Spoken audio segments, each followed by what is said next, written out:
بسم اللہ الفتاح وبہ استعین اما بعد فاعوذ باللہ من الشیطان الرجیم بسم اللہ الرحمن الرحیم لقد جاءکم رسول من انفسکم عزیز علیہ ما عنتم حریص علیکم بالمؤمنین رؤوف رحیم فَإِن تَوَلَّوْا فَقُلْ حَسْبِيَ اللَّهُ لَا إِلَٰهَ إِلَّا هُوَ عَلَيْهِ تَوَكَّلْتُ وَهُوَ رَبُّ الْعَرْشِ الْعَظِيمِ۔ نہایت ہی واجب الاحترام بزرگان محترم، برادران عزیز، اور انتہائی واجب الاحترام میری ماؤں، بہنوں اور بیٹیوں، آج ہم سورۃ التوبہ کی آخری مبارک آیت کے متعلق کچھ معمولات بھی آپ کے سامنے بیان کرنا چاہتے ہیں، اور اس آیت مبارکہ کا مختصر اور تھوڑا سا تعارف اور تفسیر بھی آپ کی خدمت میں پیش کرتے ہیں۔ سب سے پہلی بات یہ ہے، ہمارا یہ معاملہ درس عملیات اور معمولات کو پیش کرنے کا جو سلسلہ چل رہا تھا، درمیان میں کچھ تعطل کا شکار ہوا ہے۔ اس کی بنیادی وجہ ہماری ذاتی مصروفیت ہے۔ عمرے پہ جانا پڑا اللہ کی توفیق اور اس کی رحمت سے، پھر اس کے بعد کچھ اداروں کے معاملات تھے، تعمیراتی معاملات تھے، تو اسی کی صبح و شام، شب و روز مصروفیت کی وجہ سے ہم آپ کی خدمت میں نہیں آ سکے۔ اس کے لیے ہم معذرت خواہ ہیں، آپ سے معذرت کرتے ہیں۔ انشاءاللہ العزیز اب یہ سلسلہ جڑا رہے گا، قرآن و حدیث اور یہ سلسلہ عملیات، معمولات اور قرآن و حدیث کا درس، قرآن فہمی کا ذوق انشاءاللہ العزیز پیدا ہوگا۔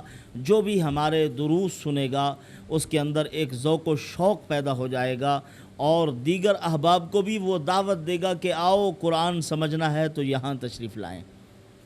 ہم بھرپور کوشش کریں گے، محنت میں کوئی کسر نہیں چھوڑیں گے۔ آگے اپنا معاملہ اور نتائج اللہ کے سپرد کرتے ہیں۔ یہ آیت مبارکہ جو ہے، اس مبارک آیت کی وجہ سے پروردگار عالم نے اپنے بہت سے نیک بندوں کو ولایت کے تاج پہنائے ہیں۔ رسول اللہ صلی اللہ علیہ وسلم کی بارگاہ نبوت سے بڑے اعزاز حاصل ہوئے ہیں اس مبارک آیت کی برکت سے۔ یہ وہ مبارک آیت ہے جب قرآن مقدس میں آیات بینات درج ہونے لگی، سب سے اخیر میں جو آیت درج ہوئی ہے وہ سورۃ التوبہ کی آخری آیت ہے۔ یہی لقد جاءکم رسول من انفسکم عزیز علیہ ما عنتم حریص علیکم بالمؤمنین رؤوف الرحیم، سب سے اخیر میں یہی آیت درج ہوئی۔ آپ یاد رکھیے، قرآن مقدس کی آیات بینات یا مبارک صورتیں جس ترتیب سے رکھی گئی ہیں، اسی ترتیب کے اندر بھی اکابر مفسرین نے بے شمار راز بیان کیے ہیں۔ مثلاً قرآن مقدس کی سب سے آخری صورتیں جو ہیں وہ قل اعوذ برب الفلق اور قل اعوذ برب الناس ہے۔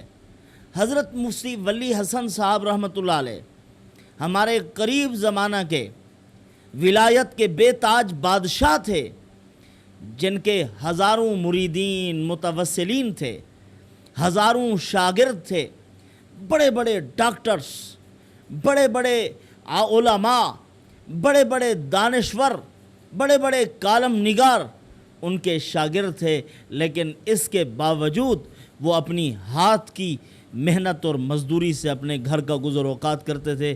کسی سے کوئی چیز لینے کا تصور ہی پیدا نہیں ہوتا تھا۔ وہ فرمایا کرتے تھے کہ یہ جو آخری مبارک صورتیں ہیں، ان مبارک صورتوں میں راز یہ ہے، اللہ عز و جل یہ بتلانا چاہتے ہیں کہ ان مبارک صورتوں کو قرآن کے اخیر میں رکھا گیا ہے۔ اخیر زمانہ کے جتنے فتنے ہوں گے، چاہے وہ جادو کی صورت میں ہوں، چاہے نظر بد کی صورت میں ہوں، چاہے حسد اور بغض کی صورت میں ہوں، چاہے لوگوں کی شرارتوں اور ان کی شب و روز کی ریشہ دبانیوں کی صورت میں ہوں، ان تمام کی تمام ان شرارتوں کا، تمام فتنوں کا حل اور ان فتنوں کا خاتمہ اللہ عز و جل نے انہی مبارک صورتوں میں رکھا ہے۔ سورۃ توبہ کی آخری آیت میں بھی بہت سے راز ہیں۔ حضرت ابو بکر بن مجاہد رحمۃ اللہ علیہ، بڑے اعلیٰ پائے اعلیٰ چوٹی کے محدث، بہت بڑے ولی، ان کی خدمت میں علامہ شبلی رحمۃ اللہ علیہ تشریف لاتے ہیں۔ حضرت کھڑے ہو جاتے ہیں، ان کا استقبال کرتے ہیں، پیشانی کا بوسہ لیتے ہیں۔ ان کے شاگرد اور احباب ان سے پوچھتے ہیں، حضرت اس شخص کا آپ اس قدر اعزاز و اکرام کیوں کر رہے ہیں؟ یہ تو بغداد کا ایک مجنون آدمی ہے، اس کو تو لوگ پاگل اور بے وقوف کہتے ہیں۔ حضرت نے فرمایا کہ اصل بات یہ ہے، اس شخص کا اعزاز و اکرام محمد الرسول اللہ صلی اللہ علیہ وسلم کر رہے تھے۔ اسی طرح آپ صلی اللہ علیہ وسلم کھڑے ہوئے، ان کی پیشانی کا بوسہ لیا، خوب اعزاز و اکرام کیا۔ میں نے خواب دیکھا ہے، تو میں نے خواب ہی میں رسول کریم صلی اللہ علیہ وسلم سے پوچھا، یا رسول اللہ، اس شخص کے اس اعزاز و اکرام کی وجہ ذرا بتلا دیجئے، تاکہ ہم بھی اس فضیلت اور اس حسن کو حاصل کرنے والے بن جائیں، اس اعزاز کو حاصل کرنے والے بن جائیں کہ اللہ کے پیارے نبی کے مبارک لب ہماری پیشانی کو چومیں۔ حضرت نے فرمایا، بات یہ ہے، یہ شخص ہر نماز کے بعد درود پاک پڑھتا ہے اور پھر یہ آیت مبارکہ پڑھتا ہے، لَقَدْ جَاءَكُمْ رَسُولٌ مِّنْ أَنفُسِكُمْ عَزِيزٌ عَلَيْهِ مَا عَنِتُّمْ حَرِيصٌ عَلَيْكُمْ بِالْمُؤْمِنِينَ رَءُوفٌ رَحِيمٌ فَإِن تَوَلَّوْا فَقُلْ حَسْبِيَ اللَّهُ لَا إِلَٰهَ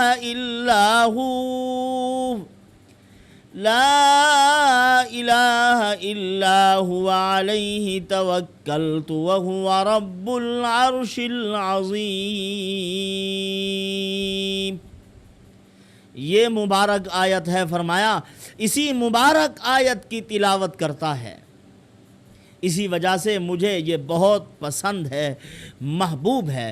اسی طرح کا ایک واقعہ اور بھی ایک بزرگ نے نقل فرمایا کہ میں حضرت ابو بکر بن مجاہد رحمۃ اللہ علیہ کی خدمت میں بیٹھا ہوا تھا۔ علامہ شبلی رحمۃ اللہ علیہ آئے، حضرت اٹھے، خوب اعزاز و اکرام کیا، پیشانی کا بوسہ لیا۔ فرمایا میں نے پوچھا کہ حضرت اس آدمی کا اس قدر اعزاز و اکرام، اور آپ جیسے بہت بڑے عالم کی مجلس میں یہ تو ایک سند پیش کرتا ہے کہ معاشرے میں اگر کوئی آدمی عزت و افتخار کا مستحق ہے، قابل تعظیم و تکریم ہے، تو یہی بھولا سا آدمی ہے، یہی مجنون اور دیوانہ ہے۔ فرمایا کہ ارے میاں، اللہ کے نبی صلی اللہ علیہ وسلم کی مجھے خواب میں زیارت ہوئی۔ حضور صلی اللہ علیہ وسلم نے فرمایا کہ اے ابو بکر، 2 دن کے بعد ایک جنتی شخص تیرے پاس آئے گا، تو اس کا اعزاز کرنا، یہ تیرے ذمے ہے کہ اس کا اعزاز و اکرام کرنا ہے، اس کی عزت کرنی ہے، محبت سے پیش آنا ہے۔ فرمایا میں نے ان کا اعزاز و اکرام کیا، تو پھر آپ صلی اللہ علیہ وسلم کی خواب میں زیارت نصیب ہوئی۔ حضور نے بشارت سنائی جنت کی، فرمایا خدا تیرا اعزاز و اکرام اسی طرح کرے جس طرح تو نے ایک جنتی شخص کا اعزاز و اکرام کیا۔ تو اس اعزاز کی وجہ معلوم کرنے کی جستجو پیدا ہوئی۔ اللہ کے نبی صلی اللہ علیہ وسلم اور وہ نبی پروردگار عالم نے اسی آیت مبارکہ میں حسبی اللہ لا الہ الا هو علیہ توکلت وہو رب العرش العظیم سے اس طرف اشارہ کر دیا ہے کہ یہ وہ میرا عظیم پیغمبر اور نبی برحق ہے. میں نے اپنے عرش کے نیچے کے خزانے اٹھا کے اپنے پیارے نبی محمد الرسول اللہ صلی اللہ علیہ وسلم کے سینے میں رکھ دیے ہیں. تو اس نبی سے گفتگو کی جستجو پیدا ہوئی. عرض کی یا رسول اللہ وجہ بتلائیے, کیا عمل ہے اس کا, اس اعزاز کی وجہ کیا ہے؟ اللہ کے نبی صلی اللہ علیہ وسلم ارشاد فرماتے ہیں کہ یہ آدمی ہر نماز کے بعد درود پاک پڑھتا ہے 7 مرتبہ, اور 7 مرتبہ لقد جاءکم رسول من انفسکم, یہ آیت مبارکہ تلاوت کرتا ہے. علماء نے فرمایا ہے اس مبارک آیت کو جو آدمی 7 مرتبہ صبح اور شام پڑھتا ہے اس کے تمام مہمات کی اللہ کفایت فرماتے ہیں. اور اسی طرح حضرت ابو درداء رضی اللہ تعالیٰ عنہ کی بھی روایت ہے, جو آدمی 7 مرتبہ پڑھے گا اس کے سارے مسائل اللہ حل فرما دیں گے. اور علماء کا جو معمول رہا ہے, فرمایا ہر نماز کے ساتھ 1 مرتبہ درود, 1 مرتبہ درود پاک پڑھنے کے بعد 1 مرتبہ آیت الکرسی اور 3 مرتبہ یہ آیت مبارکہ, جو بھی ورد کرے گا اللہ پاک اس کے ساتھ ایسے معاملات فرمائیں گے اور اس طرح کے اس کے معاملات آسان ہوں گے کہ خود اس کا دماغ حیران ہوگا کہ یہ کیا ہو رہا ہے. عجیب معجزاتی اثر رکھتی ہے یہ مبارک آیت. تو برادران عزیز, اس آیت سے ہمیں درس یہ ملتا ہے, پروردگار عالم نے فرمایا ارے صدیوں سے انتظار کرنے والو, آؤ آج میں نے اپنا محبوب نبی تمہارے پاس بھیج دیا ہے. لقد جاءکم رسول, رسول آ گیا ہے, وہ نبی عظیم ترین پیغمبر. یہ رسول ان کے اوپر جو تنوین ہے یہ تعظیم کی ہے, یہ 2 پیش جو آئے ہوئے ہیں یہ تنوین تعظیم کی کہ مرتبے کے اعتبار سے, مقام و منصب کے اعتبار سے خدا کے عرش سے بھی بلند تر اگر کائنات میں شخصیت ہے تو وہ محمد الرسول اللہ صلی اللہ علیہ وسلم. جب وہ آ چکے ہیں تو کس کے انتظار میں بیٹھے ہوئے ہو؟